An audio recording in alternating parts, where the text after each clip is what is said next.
नमस्कार। मुंबई आज जिसे हम ड्रीम सिटी कहते हैं, एक समय था जब वो क्राइम सिटी के नाम से जाना जाता था, जहां एक तरफ पर्दे पर फिल्मी हीरो चमकते थे, वहीं दूसरी तरफ रियल हीरो और रियल विलन होते थे। मुंबई की गलियों में एक वक्त ऐसा था जब अंधेरा होता था और गोलियों की बौछार होती थी। लेकिन सोचिए जरा, एक ऐसा डॉन जो कि ना तो कभी बंदूक उठाया और ना ही किसी का खून बहाया, लेकिन वो फिर भी करीब 40 सालों तक पूरा बंबई पर राज किया।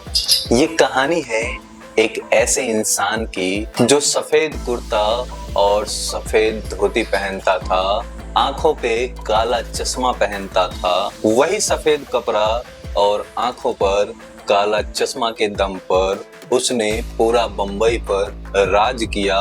उसका काला चश्मा का खौफ इतना था कि डाकुओं से लेकर बॉलीवुड तक उसके जलवे और उसके स्टाइल से ही डर जाते थे। लोगों को डराने के लिए उसने ना तो बंदूक उठाया और ना ही किसी की हत्या किया। लोगों को डराने के लिए सिर्फ और सिर्फ उसका नाम ही काफी था। ये कहानी है हाजी मस्तान की, मुंबई का पहला डॉन की और मुंबई का पहला बादशाह। साल 1916 तमिलनाडु के एक छोटे से गांव में एक बच्चे का जन्म होता है, जिसका नाम होता है मस्तान मिर्जा। उस बच्चे का जन्म बेहद गरीब घर में होता है। गरीबी ऐसी होती है कि खाने को दाने नहीं होते, लेकिन उस बच्चे का सपने बड़े बड़े थे और फिर उसकी किस्मत उसे खींच लाई मुंबई। मुंबई आने के बाद मस्तान मिर्जा ने एक मामूली क्लर्क की जॉब किया और एक छोटे से सैलरी वो उठाने लगा। लेकिन उसका सपना बड़ा था और इस सपने को पूरा करने के लिए चाहिए था ताकत, शोहरत और डर। ये तीन चीज के बगैर उसके सपने पूरे नहीं हो सकते थे और ये तीन चीज पाने के लिए समुंदर सबसे बड़ा मार्ग था, क्योंकि ज्यादा तक जो तस्करी होती है वो समंदर के रास्ते ही होती है।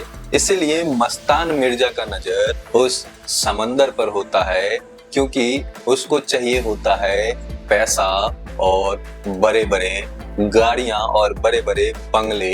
इस चीज के लिए उसे समंदर को हासिल करना उसकी मजबूरी थी। 1960 के दशक में मुंबई के बंदरगाहों पर उतरते थे सोने के भरे हुए पेटियां। सोने चांदी से भरी भरी पेटियां उतरती थी और ये मस्तान मिर्जा देखता था। लेकिन उसी समय मस्तान मिर्जा ने ये सोचा, क्यों ना हम अभी जो हम दूसरों के लिए ये पेटियां को उतार रहे हैं और इसका हिसाब रख रहे हैं, एक दिन हम ये खुद के लिए करेंगे। और वहीं से वो अपना नाम बदलता है और उसका नाम हो जाता है हाजी मस्तान। फिर वहीं से हाजी मस्तान समंदर के बड़े बड़े ऑफिसर को अपने साथ मिलाने लगा, छोटे बड़े व्यापारियों से अपना नजदीकियां बढ़ाने लगा और जो नहीं मानता था उसको डराने लगा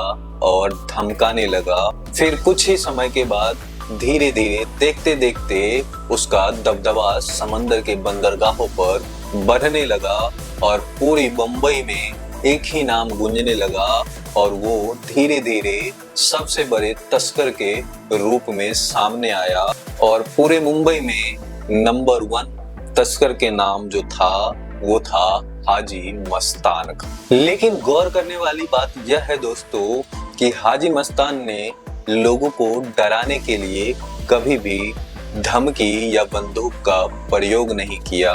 उसने अपना स्टाइल इस तरह से बनाया कि लोग उसे देखते ही खड़े हो जाते और झुक जाते। उसके गले में सोने के मोटे मोटे चैन, मतलब उसने एक सेलिब्रिटी की तरह अपने आप को स्थापित किया, जिससे कि मामूली लोग इजीली उसके सामने सर झुका देते थे।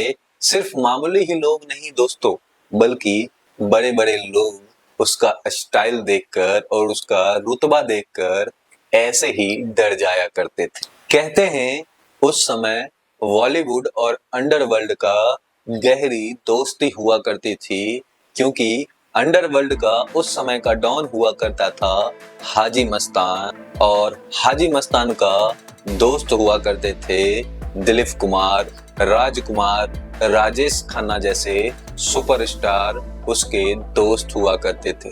तो जरा सोचिए दोस्तों, जिसके इतने बड़े बड़े सुपरस्टार दोस्त हो उसका रुतबा कैसा होगा। सिर्फ इतना ही नहीं दोस्तों, उस समय के बड़े बड़े प्रोड्यूसर हाजी मस्तान का दोस्त हुआ करता था। इसी दोस्ती के नाते दोस्तों हाजी मस्तान ने उस समय के कई बड़े फिल्में को प्रोड्यूस किया, मतलब फाइनेंस किया और कर्जे दिए प्रोड्यूसरों को ताकि फिल्म को बनाया जा सके। इसीलिए शायद उसका दबदबा बढ़ने लगा, और इसीलिए दोस्तों शायद उस समय फिल्मी दुनिया का गॉड फादर भी हाजी मस्तान को कहा जाने लगा। लेकिन हाजी मस्तान को असली ताकत मिली सियासत से। हाजी मस्तान ने उस समय के बड़े बड़े नेताओं के साथ नजदीकियां बढ़ाई, दोस्ती किया और उसके साथ उठना बैठना हुआ। इसी दोस्ती के तहत दोस्तों उस समय के जो नेता उसके दोस्त हुआ करते थे और उसके अपोजिशन में जो खड़ा हुआ करते थे, उसको डराने से लेकर नेताओं को फंडिंग के मामले में भी हाजी मस्तान नंबर 1 बन गया। और फिर इसी पॉलिटिकल कनेक्शन के वजह से पूरी मुंबई पुलिस उसके सामने झुकने लगे। सिर्फ इतना ही नहीं दोस्तों, उसने जनता के बीच अपनी पकड़ बनाने के लिए गरीबों में पैसा बांटना, खाना खिलाना, ये सब वो धीरे धीरे बढ़ाने लगा ताकि लोग उसे मसीहा माने। और हुआ भी यही दोस्तों, गरीब लोग उसे उस समय के रॉबिन हुड मानते थे और अपना मसीहा मानते थे, और इसी जनता के ताकत पे वो सबसे बड़ा अंडरवर्ल्ड का डॉन बन गया। यही वजह थी दोस्तों कि हाजी मस्तान को कभी बंदूक उठाने की जरूरत ही नहीं पड़ी या खून खराबा करने की जरूरत ही नहीं पड़ी, और बिना बंदूक उठाए और बिना खून खराबा किए वो मुंबई का सबसे बड़ा डॉन बन गया। हाजी मस्तान ने उस समय गरीबों के लिए मस्जिदें बनाया और गरीब लड़कियों का शादी करवाया ताकि उसका नाम गरीबों के बीच में बना रहे और जनता उसे वोट देकर नेता बना सके। ये सब के बाद दोस्तों हाजी मस्तान अब सिर्फ डॉन नहीं रहा, बल्कि मुंबई और पूरे इंडिया में एक ब्रांड बन गया था और लोगों के बीच में उसका ऐसा दबदबा था। उस समय कुछ लोग उसको गरीबों का मसीहा कहते थे तो कुछ लोग अपना आइडल मानते थे। उस समय कुछ लोग उसको अपराधी मानते थे तो वहीं कुछ लोग गरीबों का नेता मानते थे। साल 1994 में हाजी मस्तान का दिल का दौरा पड़ने से मौत हो गई और वो हमेशा के लिए खामोश हो गया। लोग कहते हैं कि उसने कभी बंदूक नहीं उठाया, लेकिन फिर भी लोगों के दिलों पर राज करता था।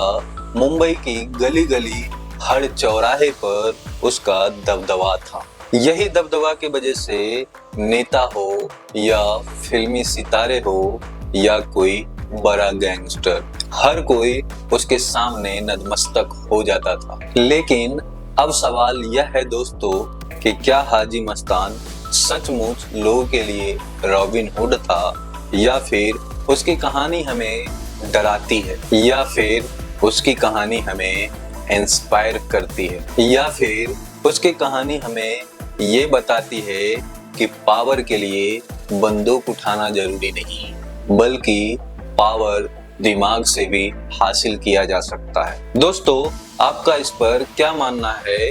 हाजी मस्तान एक अपराधी था या फिर मुंबई का पहला बादशाह? इस पर आपका जो भी विचार है कमेंट बॉक्स में जरूर बताइएगा। दोस्तों, अगर आपको ये वीडियो पसंद आया है तो लाइक और शेयर जरूर कीजिएगा। ऐसे ही रहस्यमयी वीडियो देखने के लिए हमारा चैनल एक्सप्लोर राहुल को सब्सक्राइब जरूर करें। फिर मिलते हैं नेक्स्ट वीडियो में एक ऐसी ही नई रोमांचक कहानी के साथ। तब तक के लिए आपसे विदा लेते हैं। जय हिंद।